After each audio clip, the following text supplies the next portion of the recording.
Good morning, good afternoon, or good evening, and thanks for tuning in to the Dealer Insights podcast, where we go under the hood, bumper to bumper, and just about everywhere in between, discussing topics important to dealers of all types and sizes.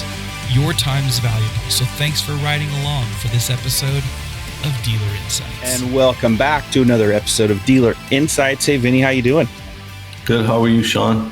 I'm doing well. I'm excited about this episode, Vinny, because you and I have on previous episodes have talked and addressed a little bit, but only a very little bit, the service side of BDC. And we did record an episode with Josh on Service BDC, but I really think that just kind of opened the box, if you will. So, sure. I wanted to kind of start with you, just general thoughts on BDC for the service department. I think it's a super big deal because I think if you make a lot of wrong decisions and bad moves in the service department, you might lose somebody for life. I think it's critical. But I'd love to just get your thoughts right at the top of the episode on why it's really important to make sure that you have this consideration for service. Yeah. So, I always used to think sales and service were completely different, and they are. There's a lot of obvious differences between, sales BDC and service BDC. But, I was talking to Thomas this morning about the line I came up with a couple years ago. It all starts with a lead. And I don't think everybody understands the deep meaning behind that, like the way I do. Like, the whole business churns starting with a lead. And so on the service side, most of the leads are phone calls. Whereas on the sales side, most of the leads are lead form submissions from and vendors that send leads to dealers and their website lead form submissions. And they still get sales calls on the sales side, but the service side dominates, it's dominant. The sale, I think customers have started using online scheduling tools more and more, but they still tend to want to call up. So with that said, we started years ago as a sales BDC, and over time, one of the funny things about why I got into service BDC is because our dealers tend to not pick up the phone in service. So customers will call back, hang up, call back, and press 1 for sales instead of 2 for service, or just to get somebody to talk to. So when a service department was getting, bogged down, we'd get an overflow of service calls, and we'd have to call, the service advisors are on lunch or whatever. Yeah. So they have the calls, and some of the dealers would default the calls to us. So I'm like, damn. Anyway, I, as you know, through the years of in my past, I've run a dealership, so I have a really good, strong understanding of fixed operations and the importance to a dealership's bottom line. And but it is, it's complex in its own ways. Sales has its own complexities. Service has its own complexities. And I think with the service side, we've been able to develop process around and develop, systems around ways to make it really easy for a dealership to want to do business with us, to handle, sales BDC, to include outbound as well. We do outbound services as well. But what makes service really challenging is setting customer expectations and explanations about their internal processes. So that's where my guys and girls do a great job, right? I think we started off when we started service, we started off with like a 4-page onboarding form, and now that's up to 8 pages. Oh, wow. Yeah. That information gets fed to our platform, which gets fed to our agents for each store we handle to talk about things like pricing, sublet service like glass and body shop and recon and towing, recall process handling, night drop off, all that kind of stuff we gather ahead of time. We actually do a lot of training on things like just the dealer's name, like Poughkeepsie. We had to teach our people how to say Poughkeepsie. You don't want them to learn how to say that on the fly, for example. because it might especially if you're sound like talking to somebody in or, Poughkeepsie. So, yeah. a lot of detail, little details that I'm sure, you know, this podcast could potentially help dealers even, run their own operations better, even if they don't want to use a company like ours. So hopefully that's part of the reason why we do these, right? Yeah. Well, you mentioned a couple of things there. An 8-page onboarding document, I think for some people would sound, whoa, overkill, or that's daunting. But then as you explain what's just a couple of the components of that, those are all extremely critical. And I think a lot when we're recording podcast episodes, I think a lot like I'm the consumer when I am buying a car from a dealership, or in this case, talking about service, my service experiences. And you mentioned something about various services that are sublet by the dealership. And you probably remember this because I shot a YouTube video about it, a true story, now several years ago. But I was on a trip to Arizona. My mom wanted to buy a new Camry and she wanted me to help her. And we literally went and bought her a new Camry that day. And it had a big scratch in the hood that was too deep to be buffed. And we took it back. And anyway, long story short, they completely muffed that. They didn't tell her that it was a sublet repair. They didn't tell her that they were going to have to drive her car about 40 miles, why they did that. Right. And she caught all those things, and then she started to ask questions, and they were absolutely rude, dismissive, just condescending. And my mom never took her to, she literally drove all the way across town to go to a different Toyota dealership for the rest of her ownership with that car because of that service experience. It's huge. Right. It's so important to get it right there. Yeah, no question. As a matter of fact, that's one similarity between sales and service. Strong process, solid results. The great Sean Rains helped us come up with that tagline. But process, I was explaining to my son who's going to be starting, University of New Hampshire in September, and he's going to be a business major. And I told him, you can't manage without a process. I mean, you can try, but that's where you pull your hair out of your head. Your people need to really understand the expectations of what you want the process to be and how you want it to flow. And it takes good management and leadership to oversee that, to make sure that all of that is being adhered to. So like with dealerships, holding their people accountable to the service process is just as important as holding and developing a process for sales. So, for example, we schedule a lot of service appointments for dealers. It's their job on their end to make sure they're ready for those customers before they come in. Mm-hmm. So they know who's coming in and ahead of time, right? And having advisors do what they're supposed to do, go over an estimate or call to check in with the customer, or send now there's technology to send pictures and all that to let the customer know what you're working on, what you found, all that kind of stuff. And what's really interesting, Sean, is we have some great dealers that do that really well on the service side.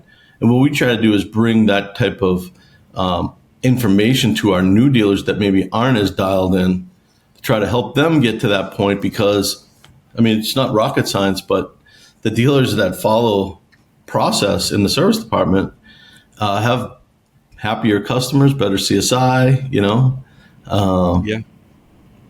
Do you find that when you're scheduling that most dealers these days are using scheduling tools, and so part of your onboarding is you'll help? Because one of the things I think is dealers listen to an episode like this and they're thinking, well, we have a service scheduler, and maybe they feel like, well, hey, that's super helpful, which it is. But I'm asking, because you guys have the experience, whether a dealer has a service scheduling tool or not, there's still a pretty significant reason why, especially when their volumes are up and you've got a lot of people wanting to come in for service, that they still need help with scheduling. But do most of them use a tool? And then if so, you guys probably help them on behalf. So as you know, Sean, I'm a retail guy.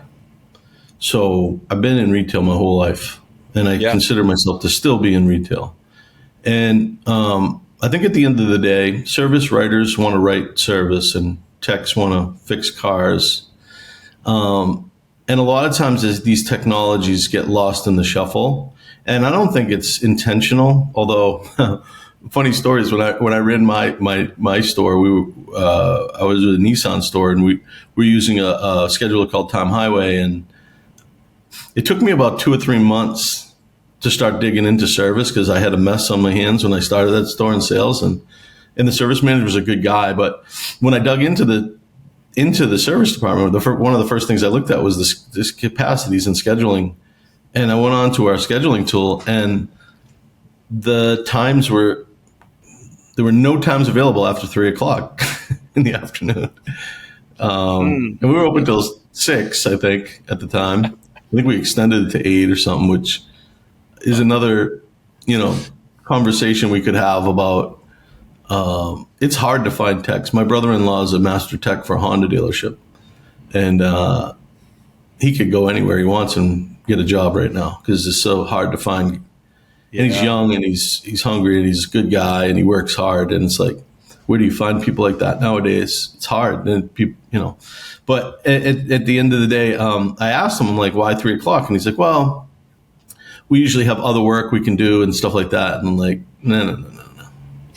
Like, my job as the general manager is to drive as much revenue as I can. Unless you can show me that you have other work, then it should be somehow factored in, yes, but every day? Yeah. We use it for internals, and we had a little back and forth going, but at the end of the day, I do need to respect him for being a service manager. He was also a dispatcher, which is kind of interesting, meaning he dispatched the work. Obviously, he's given good work to his good guys, and you know how all that stuff works. But my point is they want to work it. So we do a lot of times when we go into a new dealer, we'll look at their scheduling tool just like we look at the CRM on the sales side, and we help them streamline and look for errors and mistakes. And sometimes they have pricing, sometimes they don't. So and then I think we work with about 7 or 8 different scheduling tools now. Some of them good, some of them are limited. But at the end of the day, they're a scheduling tool. They're tied into the DMS, and they're there to look for open slots to be able to schedule and book times to come in.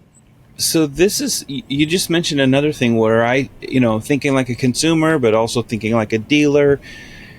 I think it's an extremely valuable point, and I know that this came up when you guys were building kind of your dominance around Sales BDC as a service.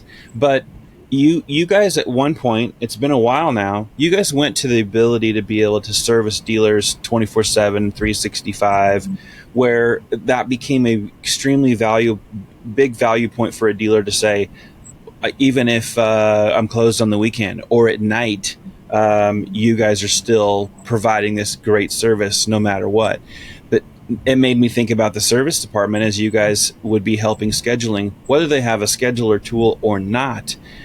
You have somebody who's like, hey, I'm changing my schedule to be, I'm not taking in any more, ROs or not starting anything new at 3:00.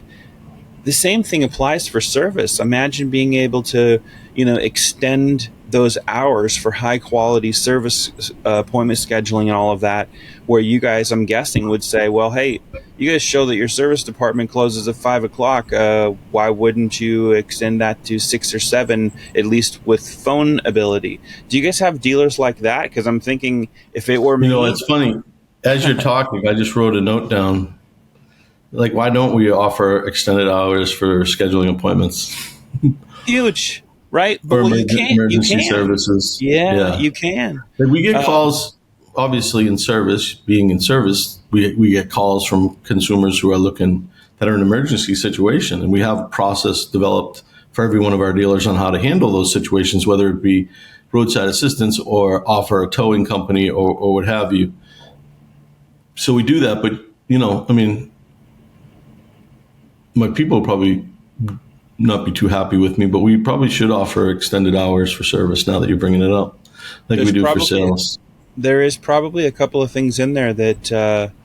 one of the challenges with service, right, and why dealers struggle to do it, there needs to be a blend of work that you can do, because from 7:00 in the morning till 9:30 is when everyone's calling. Mm-hmm. Then it peaks again around noontime to 1, 2 o'clock, because people are on lunch or whatever. And then the from day. 3 to like 6 o'clock, it gets busy again. But there's some downtimes with service, right? But we're coast to coast, so we kind of have that figured out now with all the phone systems. Although, like this morning, I had a dealer call me because he had a customer complain that they were on hold for a couple of minutes. So I checked into it, and I'm like, and Shauna pulled up our dashboard, and it showed 3 of my people were on wrap up, and we have like 35 people on. 3 were on wrap up. Well, one of them was on wrap up pretty long. Anyway, managing that is the ebbs and flows is challenging. I can tell you that. Like, I would never promise a dealer that would never give you a hold time at all, ever, ever, ever. Obviously, Our goal is to pick up the phone in like one ring. But, it's kind of like on the sales side, the GM third party leads just get all dumped on you all in one day of like 50 leads, and you're like, what the heck happened? Or hand raiser leads, I should say. And they're not even in-market customers, but they don't understand that there's somebody behind the scenes that now you've just raised their anxiety level. Yeah. So we have a really good handle on peak times and things like that. Like, for example, we have a group in Canada, and in the fall, they have this thing called tire season, where every Canadian resident is required to change their tires. So they're all frantic from like mid-September all the way to like mid-November to like schedule an appointment because they only have till December 1st to change their tires or something. I don't even know the exact reason for it. Yeah, they're going to their winter tires. But I mean, how do they handle that with a small staff if they didn't have us to know that that's coming and that we can, adjust and prepare for stuff like that too? So it's a pretty good relationship. They really help. They really appreciated our help during that season last fall. Yeah. It's coming around again. So yeah. Well, so another thing, not to go too, left field here. It's still very much service, but something that I think we've talked about this, not on a podcast before, I don't think, but the service department is also one of the best places to help your sales department. Like, there are so many cross-selling, if you will, intersections. I think these days most people would say, yeah, it's kind of obvious. Why do you think more dealers don't do that, though? That they're not using the service department for cross-sell potential? It just seems like a no-brainer. Yeah, the simple answer is getting someone to do it consistently is a hard thing for the salespeople. We offer a lead generation outbound campaign called Service to Sales, where we can pull the appointment list for the next day and call those customers. And now we have the ability, we're going to have better abilities in the future, but we have the ability to know how long they've owned the vehicle, stuff like that, and offer them a sales appointment, right, while they're coming in for service. So that can work, but it requires process, whether it be the sales department has its process, the service department has a process, and all these outbound campaigns have a process as well. So I'll give you another example, would be recalls.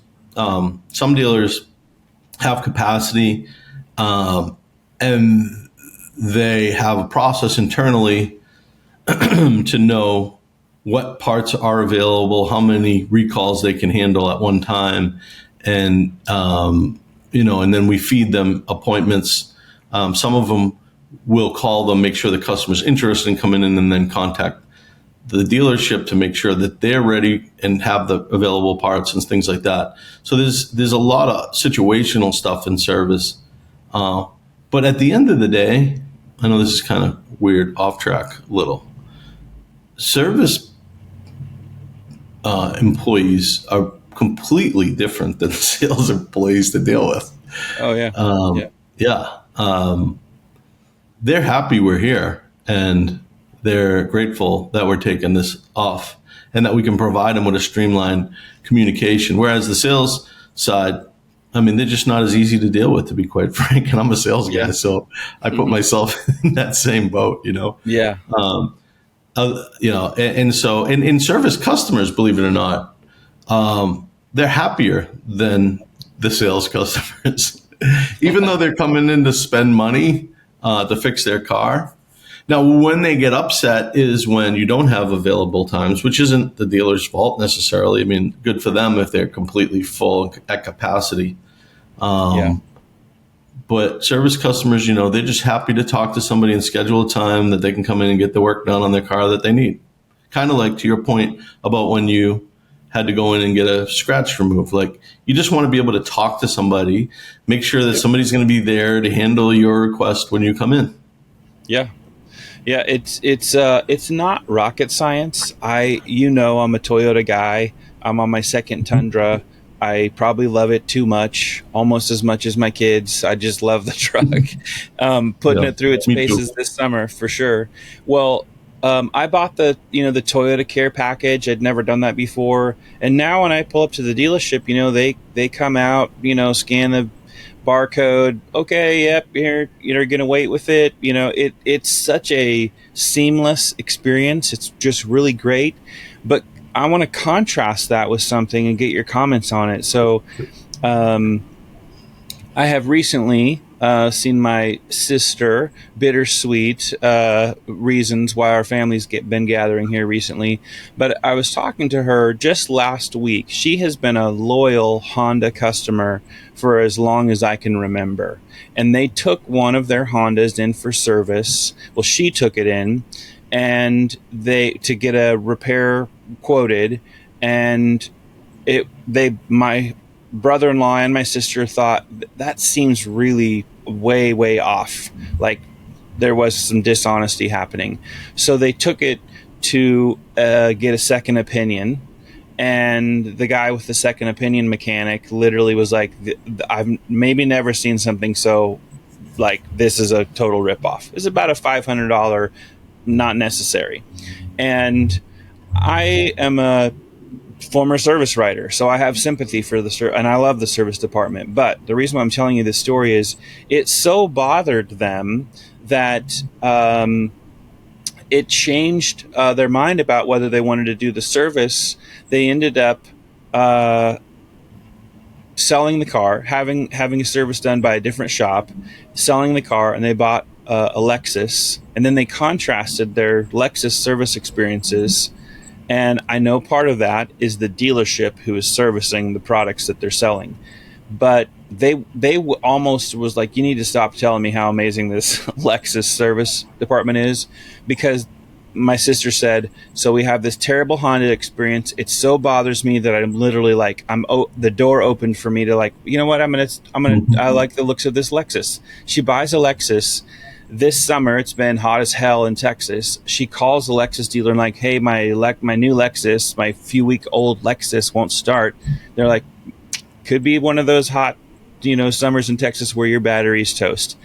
Don't go anywhere. They came to her. She never pulled it out of her garage. Mm-hmm. Oh, yeah, it's a bad battery. They brought one with them, put it in her car, and they're over the moon about it. They couldn't stop talking to me about it. They wanted to tell me the story so badly, and I'm like, I'm going to use this on a podcast coming up soon, because and I know we talk about it, and every dealer and everybody in the car business that might be watching or listening to this whole episode or just a clip of it, service retention, brand defection, all of these things are so important, not just to the dealership, to the manufacturer.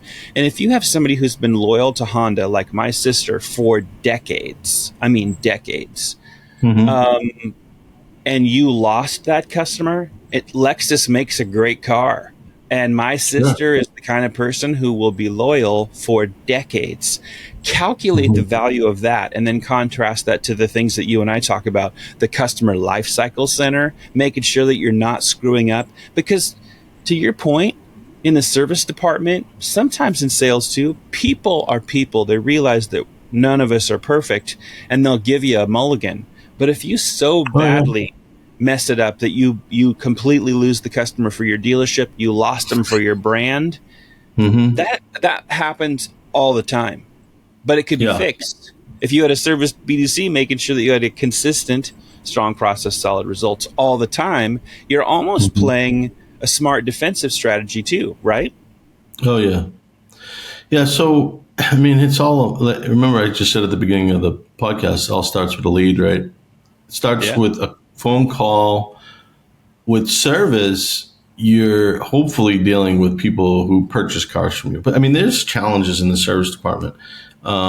Just like there's challenges in the sales department, there's challenges with every business. Trying to work together is what we do with our dealers to try to minimize those hiccups, right, as best we can. However, we used to make fun of when I first started selling cars. There was a giant Toyota store here. I think we were number 7 in the country at one point. We used to make fun of the Lexus dealership that was right next to us because they had bagels and coffee and all this other stuff, and the Toyota store didn't, right? That's like the experience you're also paying for when you buy a Highline car, so to speak. Driving out to the car and putting a battery in the car, that's pretty amazing service. Yeah. Can it be done? Sure. What we're seeing is a lot of dealerships are at capacity and 2 weeks out for service. And so if you don't have a service like ours, how are your service writers going to react to those customers that are calling in when they know they're going to get a, potentially upset customer? You got to, be understanding, and you got to train. Our training has always been focused around, we don't hire people and train them to be nice. We hire nice people. And people that can listen to a customer vent and be upset and things like that. Because a lot of times on the sales and or service side, it's not always, 99% of the time, it's not the person answering the call. It's the situation, we don't have the car available or we don't have a service appointment available. And the customer wants that. So they get frustrated, right? Yeah.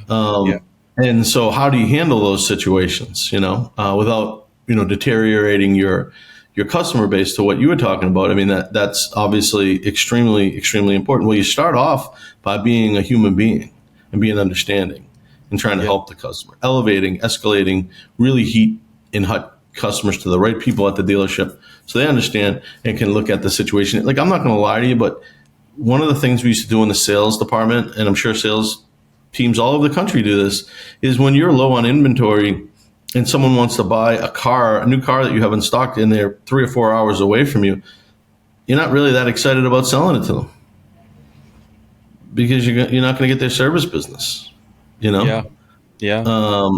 But a lot of challenges in services, one specific challenge in relation to that is, handling different makes. We have dealers that just turn down, but I bought 5 cars from you and I have a different car, but I want to use you for service. They have some of them have capacity issues, so they don't want to handle different makes now, which is kind of strange.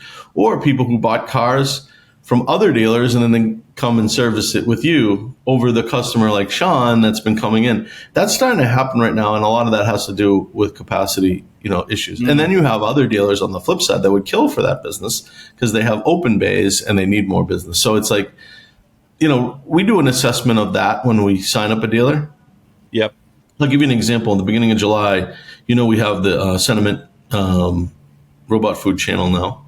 Yeah. So we get to see frustrated customers through our phone calls. I look at those calls, and we had a dealer. I won't even name the make, but it was one frustration after another in that channel, and I'm reading them, and it was all because it was early July, and we were telling customers that they had to wait till August to get their car serviced.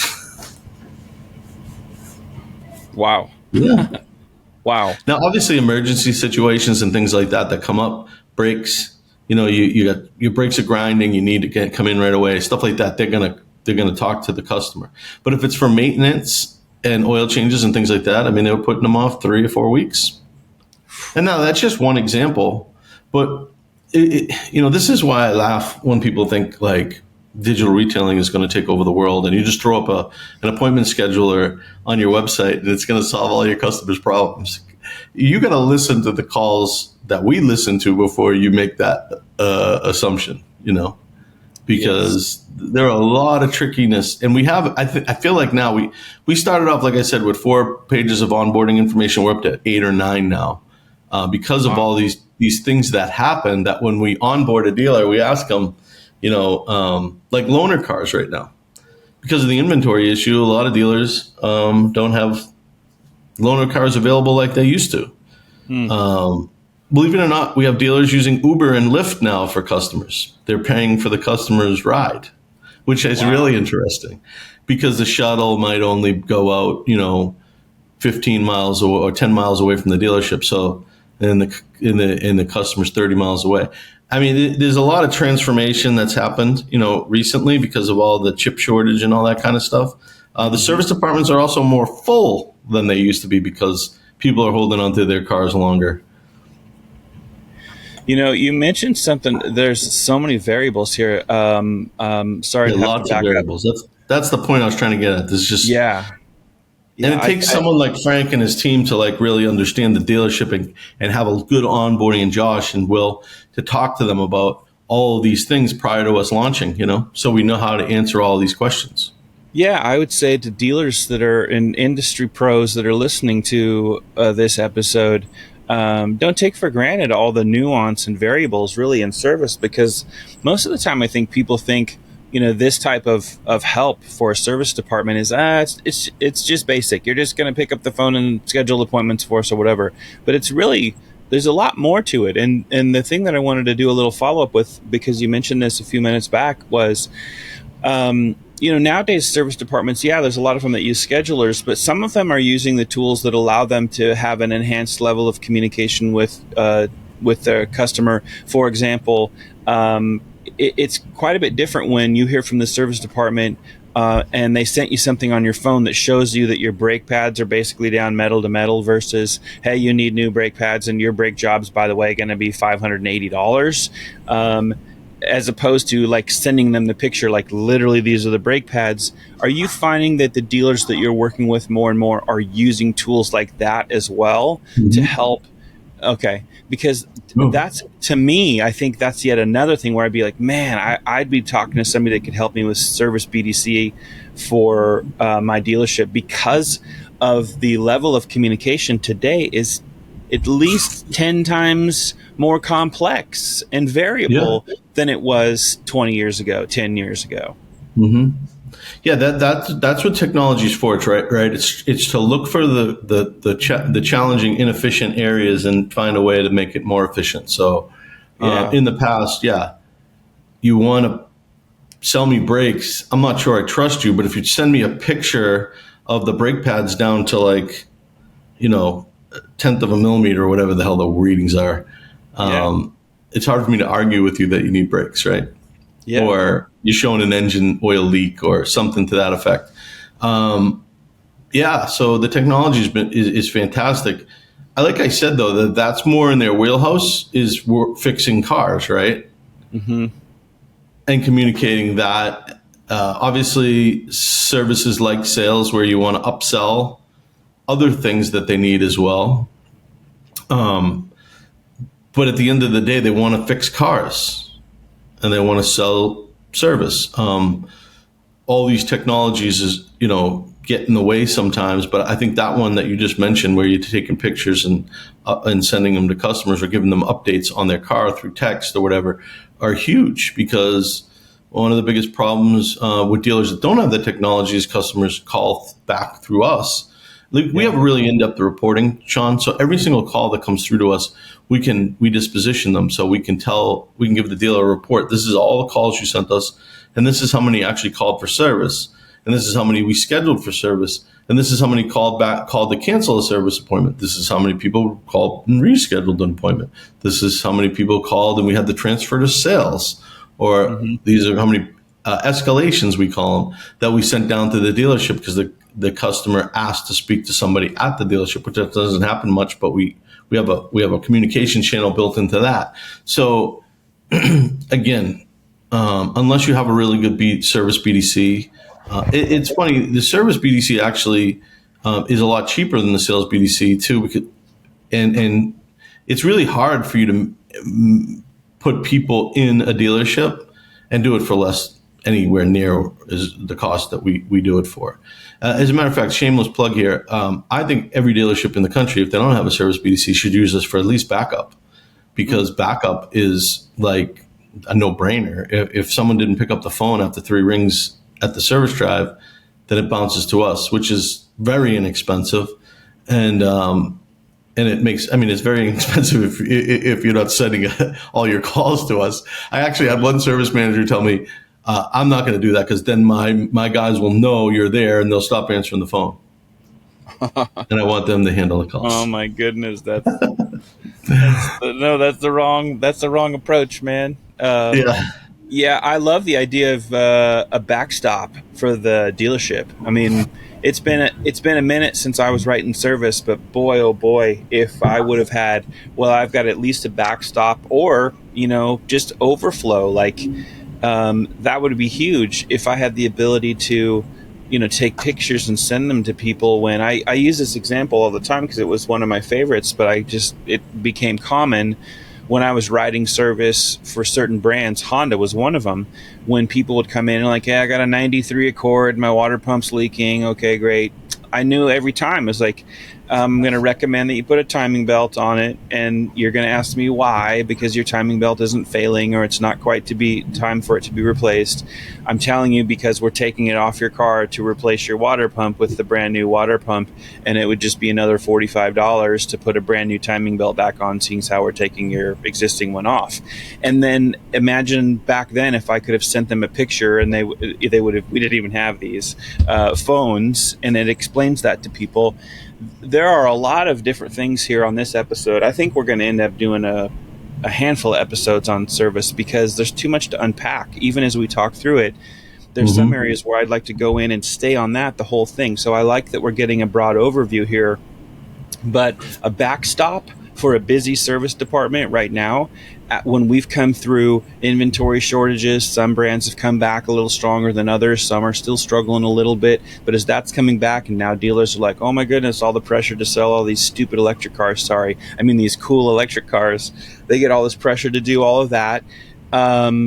You're still in the thick of it with service. So how could a dealership not stop and think, at least a backstop for what we're doing is going to improve the experience? Again, we talked about this CX, this customer, and I have a shameless plug for us on customer experience at the end of the episode coming up in October. But we talk about customer experience all the time, and gosh, if it isn't more critical in service, this is a pretty good example of why you want to fortify that part of your operation so that you don't have those service defection issues. Like it is there I guess next thing I would want to ask is there a process where either you guys can tell when a dealer comes to you asking about service or something? Because I know you guys will do an assessment on the sales BDC side before you start the 8-page onboarding document.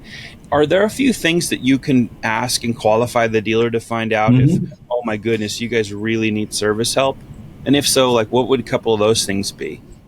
Yeah, so it's funny you bring that up. When I have a friend or a relationship that calls me directly and says, hey, do you guys do service?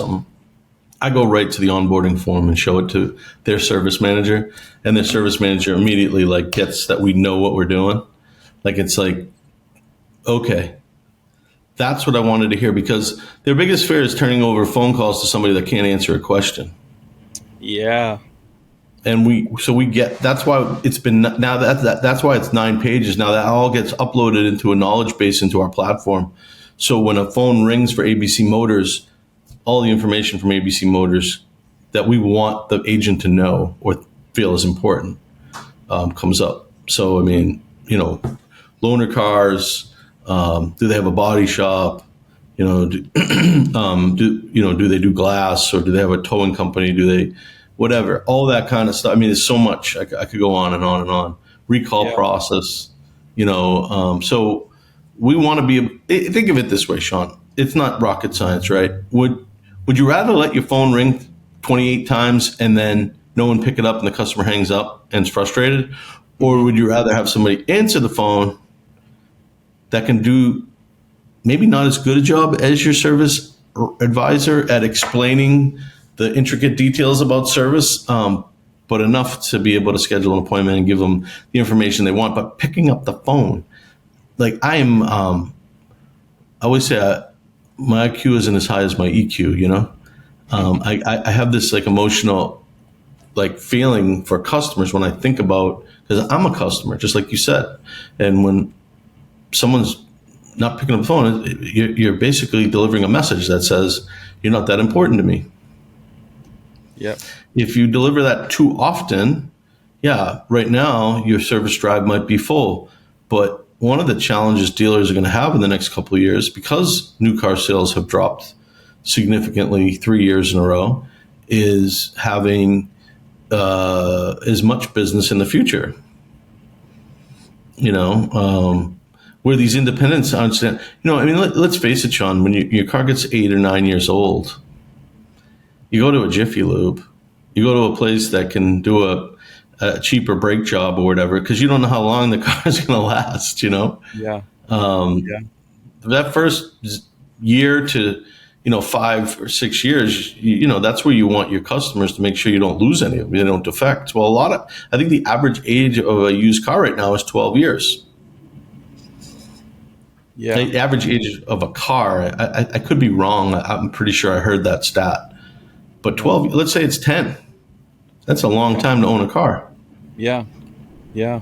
I'm one of those people that typically we keep our cars for a long time until, there's not much or any life left in them. And part of that is because of the brand that I am loyal to in Toyota is I like to have a vehicle that lasts a long time and it does all the things that I want it to do. And so I would imagine that as car manufacturers have improved their quality year over year for many years, that a lot of people fall into that category, especially when the economy is tough and last few years have been really rough, inflation. And as you know, I've been doing some traveling this summer here in the month of July, and it's astonishing. Like gas prices are $2 more expensive in the Pacific Northwest, specifically in Washington State, than they were in Texas when I left, and actually still in Texas. So there's a lot of factors there. I did want to ask you, and again, we have opened Pandora's box on Service BDC, but I think there's also something to be said for the data that you collect here, and then data that would be relevant to be collected and kept in the dealer's CRM. And I don't know how well dealers are doing that today, if they are pretty meticulous in putting service-related notes, perhaps a note that's relative to, hey, Sean Rains was in having a service done on his 2019 Tundra. We let him go drive around in a 2023 to go grab some lunch because he was here for a couple hours. Just mark that, maybe assign that over to somebody in the GSM would know to keep me in loop of, hey, what'd you think of the 2023? Blah, blah. You have any questions on it? I know you tow with your 2019. There's just so much that can be done that I feel like dealers either need the encouragement because they're not doing it enough. Are you guys also finding opportunities there to help them with data collection around from service into potentially lifetime value of the customer? Yeah, well, yes and no. We will. That's where we're moving towards, right? Is to get that picture of your customer throughout their life cycle, right? Throughout the journey. It's kind of fragmented. Like it starts with the lead and goes through the sales BDC. Then we can do CSI calls. We can do inbound, obviously, as we're talking about service appointments.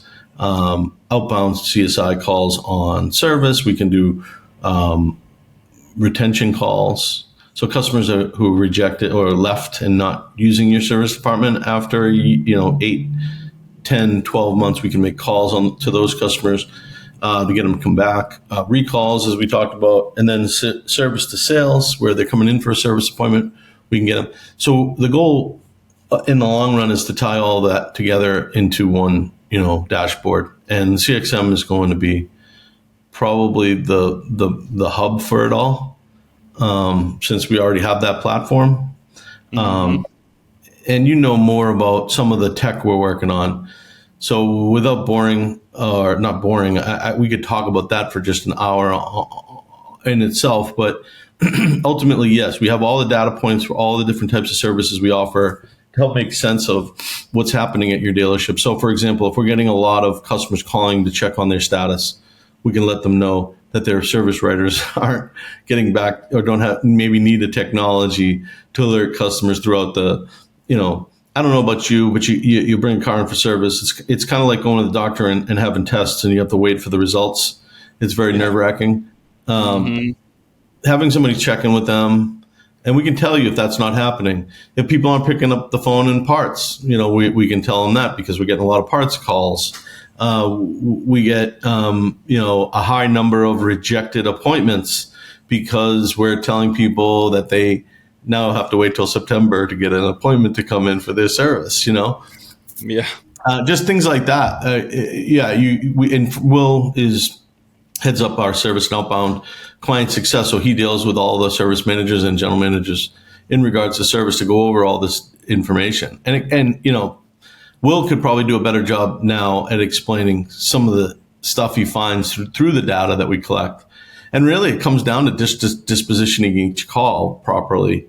Did I get an appointment or not? Well, and if you're getting, it's just like sales. If you're not getting a lot of appointments, on the sales side, they want to blame the BDC. It's not like that in service, which is a good thing. Yeah. But they do want to know why. And, through our transcriptions and our conversations that we're now transcribing, and we're getting the sentiment channel, like I told you, we're able to see what the real frustrations are from the customers and why. It's great. I was talking to my dad the other day. We call it Papa in a Box because my dad obviously listens to lots of phone calls for us. And he said to me, the best thing about that channel is it always says our people do a good job, even in the frustration channel. Mm-hmm. So what did that tell you? Yeah. But so those are problems that the dealership really needs to hear and try their best to fix it. Some of them are unfixable, right? Like if you got 10 bays and you got, 50 customers a day or whatever it is that fills those bays, like you only have a certain amount of capacity, which is a great problem to have. Yeah. But you still need someone to talk to your customers. You can't ignore the phone calls because you're booked up. It's like you can't ignore your leads just because you don't have inventory, Yeah.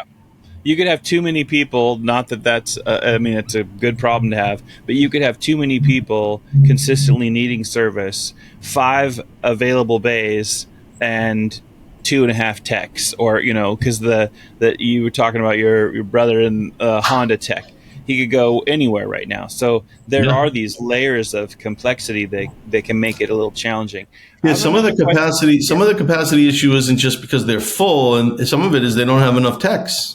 Yeah, it's a labor issue for sure. And so that would be a great, I think I'm going to do that. I'm going to start talking to my dealers more and try to understand where the challenges really are. Like, is it a capacity thing? Is it by brand? Is it by region? Is it by make? And so that's another thing that our tech is going to be able to understand more, is because, is it a capacity issue, or is it do you just not have enough techs, right? What if it's a personnel issue, you'd want to know that. If it's capacity issue, you'd want to know that. And I think maybe the very best dealers maybe would say, yeah, we track that. But you and I both know that there are a lot that don't, and that could greatly benefit from a service that would help with that. And one of the things I love about when we record these episodes is it's not uncommon that as we talk about very helpful information for our core audience of car dealers, that we think of things that can even make it better, that are at least underserved or haven't been addressed at all, and then how to improve that going forward. And I have I guess another question for you. Do you think that there are many dealers right now who are assessing the percentage of their existing service customer base that are using, and I hate saying ICE, they're just a gas-powered car, but whatever, internal combustion engine vehicles compared to the electric models that their brand may or may not be selling? Because obviously the service for EVs already is changing the game a bit. I literally drove by a whole bunch of EVs just sitting there waiting for their they're really cool cars to charge up on a long road. trip. But do you think that dealers right now, if they're not, they should be? Hey, 89 or 97% of our service business today is in a internal combustion engine vehicle, but boy, why wouldn't I use Strawlid to put an outbound campaign out to those people that's just a general, hey, have you checked out any of our electric vehicles, to try to get sentiment on what percentage of those people you could do a forecast on might go into, because you could take the national numbers of, hey, X percentage are probably going to end up EV within the next 5 years. How's that going to change our service business? I think there's a lot to be considering right now, not just because, sales always get so much time and consideration. Service needs to be thinking about those same things. Have you talked to any dealers that are doing it, or do you think they better get busy and start thinking about it? It's gonna evolve, Sean. It's not gonna be a revolution. It's not gonna change overnight, right? So I think it's kind of like AI, right? Anyone who rushed in to build an AI engine wasted their money and time. It's like digital retailing tools. Everyone went out there and built. There's like 50 of them now. Why? Because they're easy to build. The data's there. You just need someone that can write code and build the tool, right? Yeah. But they rush out and go, oh, we got to build all this stuff. Just relax and wait and see how it plays out. Because if you build an AI engine, right, now they're free. Yep. So, like, what did you do? Like, why did you waste your time and dev dollars on building an AI engine when you got, anyway, it's going to get more. And don't get me wrong, some companies need them and everything else, but it's like the EV.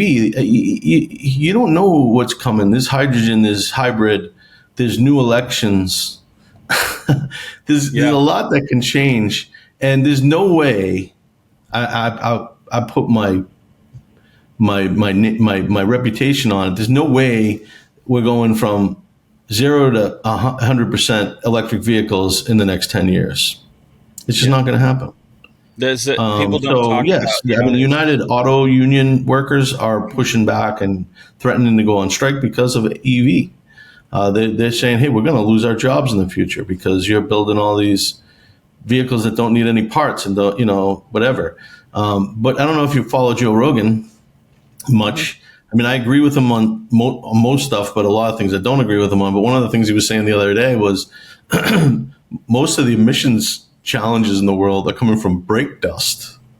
And not a lot of it, the black brake dust when you step on the brakes, and it causes that. I don't know how true it is, what he was saying, but let's say he's factual. Well, I believe from what I'm hearing, EVs use the same brakes. So yeah.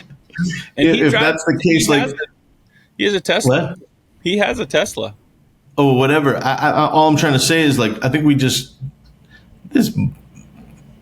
I mean, I don't even want to get into it on this call, but there's definitely reasons why we're moving towards electric vehicles that aren't always about necessarily, saving the planet. And there was talk that in the extreme heats, you only get 80% of your battery life. In extreme colds, I'm sure it's no different, because in New England and probably in Minnesota and other cold places in the world, Buffalo, when it gets really cold, our batteries die. Yes. So I don't know how that all plays out. Do you? I mean, I think everyone thinks they got it figured out. I don't think it's figured out yet. And by the way, I'm a consumer first. There's like a 10% of the population that's early adopters. I think it's actually like 8%. In every market, that's how it works. But to get over 20%, you got to be pretty compelling. I think we'd have to take my thoughts on EVs, EV insanity, and record an episode of my podcast, What's Going On with Sean, and you could be a guest, because then we could be free to maybe not overly upset people in our industry. I'll say this. Listen, I would probably buy one, by the way. I haven't. I actually have an 8-cylinder truck, so I'm the exact opposite. Listen, I wouldn't object to buying one if I knew a little bit more, right? Sometimes I travel. big fan of hybrid technology. I could see myself buying a hybrid long before I would buy an electric vehicle. I don't like the fact that you still have to own and operate and drive that electric vehicle for a long time, not months, years, before you get to zero emissions, just based on what it costs to make that vehicle. Right. And I don't anyone like to argue, anyone to argue that there's not some question about it is totally full of baloney. Yeah. I don't like how the batteries are even made. people who own them. Yeah. What's that? I don't like how the batteries are made and what that means to what's going on in other countries, because we don't want to see it in America because we think our hands are clean. But it's disgusting and nobody likes to talk about it. But so I don't like how the batteries are made. I don't like that. I haven't heard anybody talk about how once we start disposing of these giant batteries, like what's that look like? Where are they going to go? Oh, yeah. Right? Because there's all kinds of questions. There's a lot of questions. And right now, infrastructure wise, you know this. I literally have been on this trek where I've driven from Texas up to Washington State for my father and my mom. We did a little honorable mention for her too at my dad's memorial. And now we're driving back to Texas. I can't tell you how many windmills my wife and I have driven by. And I would say right now, and it's been a pretty hot summer, not just in Texas, more of them have not been spinning than have been spinning. And then we're talking fields of them. They look like robot crazy things from the future if you've ever driven through a wind turbine farm. It could be aliens. Yeah, but... reading up on that stuff lately? A little bit, yeah. We could have a whole episode on that too. Oh my goodness! But yeah, we get to a point where I understand, because I'm one of the same people. Like, if we can do better, if we can operate in a way that's it's cleaner, it's better for. I want to protect the planet. You want to we don't want to destroy the planet. Can I ask you a question though? My electric bill in the Northeast in January doubled. What does that mean? Why did it double? I don't know. Are we running out of electricity? Why did it double? I mean, we literally my electric bill in February in that huge office that I used to have almost became as much as my rent in the new office. Yeah, in electrical costs, because it was electric heat and electric air conditioning. So if the cost of electricity is on the rise, does that mean it's going to cost more to run an electric vehicle? I have no idea, to be honest with you. Like, I have no idea what it costs to charge a car, like how much energy that uses from my house. But I can tell you, my house electric bill went way up this year too. I actually had an argument with a friend of mine because he's telling me, you've got to be in the summer with air conditioning, and we have like a above ground pool out back. He goes, you got to be like $1,000 a month. I'm like, there's no way I'm paying $1,000 in electricity. And then I asked my wife, she's like, $900 last month. I'm like, what? I don't even pay those bills. So yeah. $900 electricity. Our electric costs skyrocket in Texas every summer for sure. I mean, obviously the extremes of the year, and you're taxing your electricity costs, but there are also power. Do we have enough electricity to deal with all of that? Well, in Texas, they started including electric cars. I mean, yeah, very early on in Texas, they were telling people if you have electric cars or you have a bigger demand on electricity, please be mindful of that, because we're expecting a super hot Texas summer, and it could hurt the ERCOT power grid that runs Texas. Last year, when the governor of California is like, we're going to be all electric, you can't even buy an electric or a non-electric vehicle by 2030, and the very next week they're like, hey, all California citizens, if you have electric cars, maybe don't charge them over a holiday weekend, because otherwise we're going to have rolling blackouts. So until they get to that point, and I know we're off track here, but until they get a lot of those things fixed, it's not going to be perfect. It's just, we got to get a start. But I will say this, I'm going to spend a little bit of time digging in a little bit on some of this stuff relative to service, because I think even for people that are driving electric vehicles, they're going to get one in the future. Dealerships are certainly going to be selling them. How many? Because the demand is not quite as high as what the government probably would. I gotta share some. Yeah, go ahead. But we'll talk about that a little bit in the future too, because EV service versus ICE service, and dealers making sure that they understand the proportion or the percentage of business in both of those directions, and forecasting for the future. That's actually that's an important thing to talk about. So you're going to laugh at this. I just Googled it real quick. The main driver behind the increase in electricity prices in New England is our reliance on fossil fuel, specifically natural gas. Okay, hold on. Explain that. And then it says, first, tighter supplies of liquefied natural gas, which fuels more than 1/3 of America's electricity, have raised costs for consumers. So it's like, it makes no sense. We're still using fossil fuels to run the electrical grids. Like, I don't know where we're saving all this money. And then Joe Rogan says the brake dust is really the culprit, and the gas from the cows, by the way. You can't forget that. Yeah. Yep. Cow farts and brake dust. What are we going to do? Man, oh man. I don't mean to laugh at it because it's actually pretty sad that we have the whole entire world changing. I'm not saying we don't need to change to some different alternative source, and maybe fossil fuels will run out. And I'm not an expert in any of this, but what I am an expert in is consumers and in the auto industry. And I can tell you, we're overwhelmingly seeing more calls and leads on ICE cars than we are electric cars. And, Steve Greenfield just did a piece on EV, and he's saying that in 6 months to a year, the dealers are going to be overrun with electric vehicles, and they're going to already have to start discounting them and put rebates on them to sell them. So it should be interesting. Yeah. All I know is we adapt well at Strawled, and we duck, bob, and weave with the punches, as they come, and keep going forward. That's all we can do. Yep. That's actually an important trait, right? Adapt, overcome, improvise, make it happen. Very important trait. I'm too old to try and pretend that I know everything anymore, Sean. I used to do that when I was 20 and 30, but yeah, I am with you on that. Same here. I'm with you on that. I think we found a good place to park this episode. I want to, before I do my normal outro, tell everybody to mark your calendars now for a Digital Dealer in October. I think it's the 16th through the 19th. I think they're back at the Mirage. I have spoken at that event so many times I can't even remember. But I'm super excited for this one because I'm going to host a panel that's featuring some dealers. It features a couple of yours, actually. And really going to dig deep on customer experience in a way that I don't think people understand the real truth. Very much looking forward to that. So if you happen to be listening to the episode, come out to Vegas and hang with us. It's going to be great. There's already a bunch of great sessions that have been announced, but we'll be part of it and would love to see you out there. Also, there's probably going to be some karaoke at least one of those nights. But other than that, hey, this great episode on service. If you're watching, if you're listening, and you've got comments, questions, or feedback, hey, we'd love to hear from you.